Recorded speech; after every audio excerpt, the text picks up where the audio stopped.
L'aloe vera est considérée depuis des millénaires comme une plante médicinale mythique. Déjà, les Aztèques l'utilisaient comme remède miracle contre beaucoup de maladies.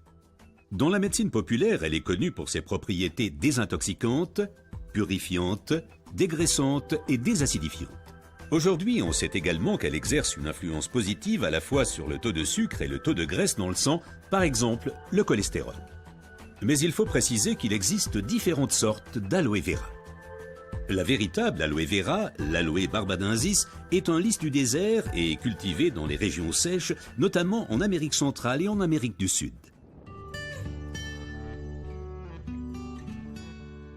L'efficacité de l'aloe vera dépend principalement de son traitement, mais les différences se font dès la récolte. Pour éviter d'abîmer la plante, les feuilles doivent être coupées à la main. Comme la pellicule supérieure de la feuille contient de l'aloïne toxique qui protège la plante contre les animaux et a un effet laxatif pour l'être humain, il faut bien séparer l'enveloppe du gel intérieur. Le gel est du reste l'élément le plus précieux de l'aloe vera. Il contient à lui seul plus de 150 composants importants et bénéfiques pour la santé tels que vitamines, enzymes, polysaccharides et oligoéléments. Et c'est précisément cette combinaison unique, cette association de différentes substances qui entraîne l'effet médicinal. L'un des composants les plus importants est l'acémanal. Il a une influence positive sur le système immunitaire et diminue d'autre part les inflammations et les radicaux libres. Le résultat, une amélioration de l'apport en oxygène. Observons ce phénomène de plus près. Le sang assimile l'oxygène dans le poumon et le transporte à travers les vaisseaux sanguins vers les cellules.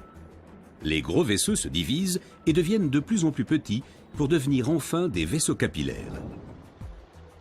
Les capillaires sont les plus petits vaisseaux sanguins. C'est là qu'a lieu le transfert de l'oxygène du vaisseau sanguin vers les cellules.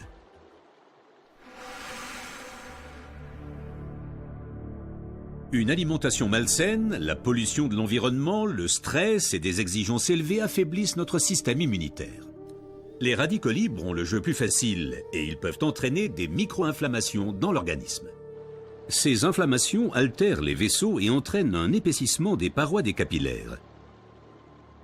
Ce gonflement rétrécit le vaisseau et les globules rouges circulent plus lentement à travers les capillaires, entraînant une baisse de l'alimentation en oxygène. Et c'est là que l'aloe vera intervient. Elle réduit le gonflement des parois des capillaires.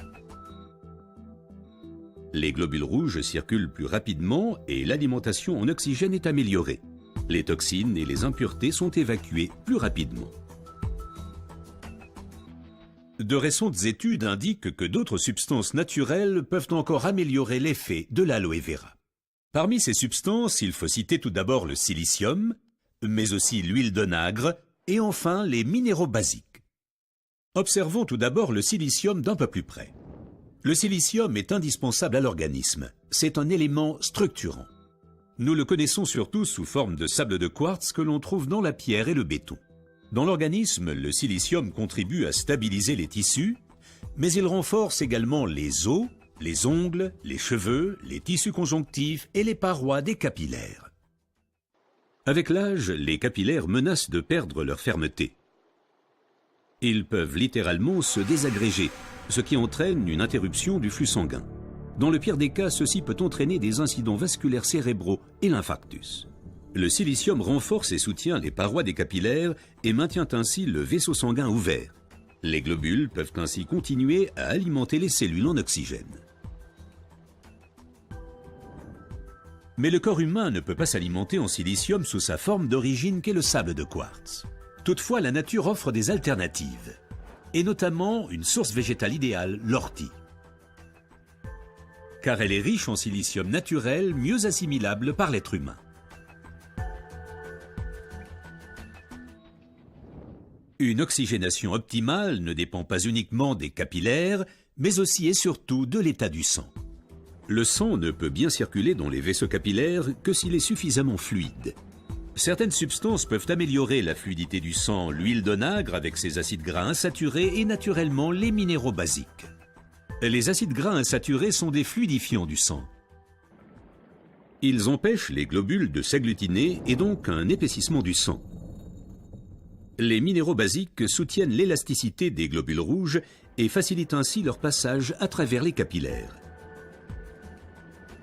Ces deux éléments améliorent la fluidité du sang et garantissent ainsi son alimentation optimale en oxygène. Permettez-moi de récapituler. Une oxygénation satisfaisante de nos cellules est une condition importante de notre santé et permet également de prévenir les maladies graves. L'aloe vera et son effet décongestionnant améliorent l'oxygénation. Le silicium renforce les parois des capillaires et garde le vaisseau sanguin ouvert. Cet effet est renforcé par l'huile d'onagre et aussi par les minéraux basiques. Ce que la médecine populaire savait depuis longtemps est maintenant confirmé par la recherche moderne.